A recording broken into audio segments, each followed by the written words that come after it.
Final update. A major bank made me wait 7 hours. A banker laughed, "Hey, Mr. Low-tier company, you have no balance. The poor don't belong here, just go home." LOL. That's when I made a life-changing decision. Soon after, the bank president spoke to me, his voice shaking. Part 3. You're saying Brian knows this guy? Thomas asked in disbelief. Yes, sir, I replied.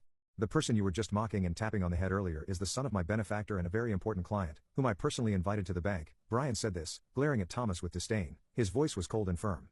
Brian was an old acquaintance of my father and had risen to become the president of a major bank. Turning back to Thomas, who was now visibly trembling and pale, Brian continued mercilessly, "Also, Thomas, you were laughing at the account balance earlier, weren't you? Well, Jake here is about to make a significant deposit." Thomas turned to me with a dumbfounded look on his face. I decided to explain everything to him from the beginning. "That's right," I said, "as recommended by Brian. I was planning to deposit about $1 million. $1 million? Impossible," Thomas exclaimed. "Where would you even get that kind of money? You called us a bottom-tier company earlier, but, thanks to our success, we've been doing quite well. Our newly developed appliances have been selling like crazy, and we've even rebranded from Harrison Electronics to Harrison General." As I explained this with a smirk, Thomas collapsed onto the floor in disbelief. "May I have a moment?" The elderly man's voice echoed through the now silent bank branch. "Alex," I asked Thomas here to take me to a private room, but it seems he was too preoccupied to assist me, so I decided to come out and see what was going on, and I overheard your conversation. Apologies for eavesdropping, the man referred to as Alex walked toward us slowly, leaning on his cane. I recognized him immediately. In fact, anyone living in this area would know who he was. Alex was the head of an old prestigious family and a well-known local figure. He was probably a significant client who, unlike me, would have been escorted straight to a private room without hesitation. Yet, Thomas had chosen to ignore such an important customer just to deal with me. He must have been determined to mock me as much as he could.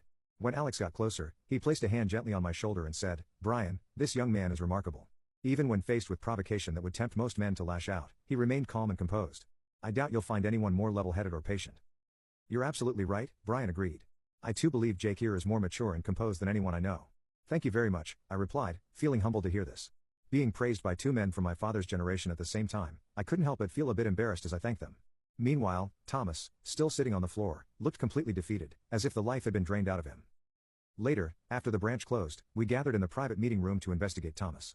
By the end, the only ones left in the branch were me, Thomas, Brian, and for some reason, Alex. While I may have a youthful face, the presence of these two authoritative men made Thomas tremble like a frightened puppy the entire time. Summing up the events, including Thomas's reluctant confession, here's what we uncovered. Brian had convinced my father to deposit $1 million into the dormant corporate account. As the current CEO, I had visited the branch to handle the deposit. Additionally, I had planned to update the account's name to reflect our company's rebranding from Harrison Electronics to Harrison General. Thanks to Thomas's outrageous behavior, my task had been accomplished in the end. The 2-day ordeal I endured was the result of Thomas's malice and a stroke of bad luck on my part. Thomas, who was known for being highly ambitious, had been eyeing the branch manager position for some time while plotting how to unseat the current manager. He stumbled upon insider information that Brian would be visiting the branch for an inspection. Seeing an opportunity, Thomas decided not to inform the branch manager about the visit. Instead, he intercepted all phone calls intended for the manager and ensured no information reached him. With this strategy, Thomas managed to keep the branch manager in the dark and scheduled the inspection for a day when the manager would be absent. He planned to tarnish Brian's opinion of the branch manager and, if all went well, elevate himself to become the next branch manager.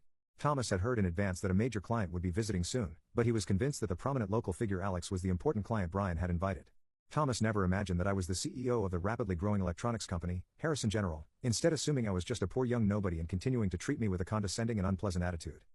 The reason I ended up waiting a total of 7 hours over 2 days was apparently due to a simple human error on the first day and deliberate harassment by Thomas on the second. Thomas had instructed the female staff to block my request from being processed. After Thomas finished explaining everything, it was Alex who spoke first. "You fool. Are you seriously judging people based only on appearances? You're a banker, for heaven's sake. What good are you if you can't see a person's true worth?" Scolded by the influential Alex, Thomas shrank back and could only manage a weak apology. Watching Thomas's pitiful state, I felt a deep sense of satisfaction that day. I left Thomas in Brian's hands and headed home with Alex. For some reason, Alex had taken a strong liking to me and even insisted on driving me home himself. When I arrived home in a chauffeur-driven car, my parents were utterly shocked. They were so stunned by Alex stepping out of the car to greet them that they nearly started worshipping him. It was an unbelievable event for them. After calming down, I consulted my dad about the incident at the bank. He told me there was no need to feel obligated to Brian, so I promptly closed the old corporate account. I then opened a new account under Harrison General's name at a local bank near my home and deposited $1.2 million. Since then, I've always been shown to a private room and no longer have to wait in line at the bank. To my surprise, around the same time, Alex also withdrew all his funds from the major bank and transferred them to another institution. After the incident at the bank, I began interacting with Alex more frequently. Less than a year after closing the account, I married Alex's youngest daughter. My parents were absolutely thrilled, far more than when I announced I was taking over my dad's company. As a result of trying to unseat the branch manager, Thomas ended up severely damaging his own reputation and was reassigned to a small affiliated company. Once a deputy branch manager at a major bank, Thomas was now demoted to an entry-level employee at a minor firm. He had a wife and 3 children, but his salary was nowhere near enough to support his family, and their financial situation grew dire. Unable to endure the hardship, his wife left him, taking the kids with her, and they divorced soon after. Having lost both his job and his family, Thomas drowned himself in alcohol one day and caused an assault incident at a bar. He was arrested and eventually fired from his position at the small company as well. Meanwhile, the major bank where this all occurred was swallowed up in a wave of mergers and acquisitions, and its name quietly disappeared. Although Brian was no longer the president of the bank, he continued to thrive, serving as an executive at the newly formed institution after the merger. Half a century has passed since I was left waiting at the bank. Both banking and society have undergone significant changes since then. Thanks to the rise of online banking, most transactions can now be completed from home. The value of money has tripled since those days, but with the move toward cashless payments, fewer and fewer people rely on physical cash. Of course, it's not just the environment that has changed. I can say that I've changed significantly compared to how I was in my 30s. For one, I no longer feel insecure about my appearance. I was still self-conscious about my youthful face until my early 40s, but after that, I stopped caring. It's more accurate to say I reached a point of acceptance rather than completely resolving my insecurities. But even so, life became much easier once I stopped worrying about my youthful appearance. Another significant change in my life was passing the company on to my son. Wanting to prioritize time with my grandchildren, I retired early at the age of 60. I handed over the role of CEO to my son, who had been working as an executive, and began living a relaxed, carefree life. Thanks to that decision, I managed to raise all 8 of my grandchildren to be grandpa's kids. Now, I live happily surrounded by my many children and grandchildren. This happiness wouldn't have been possible if I hadn't endured those unpleasant moments with Thomas.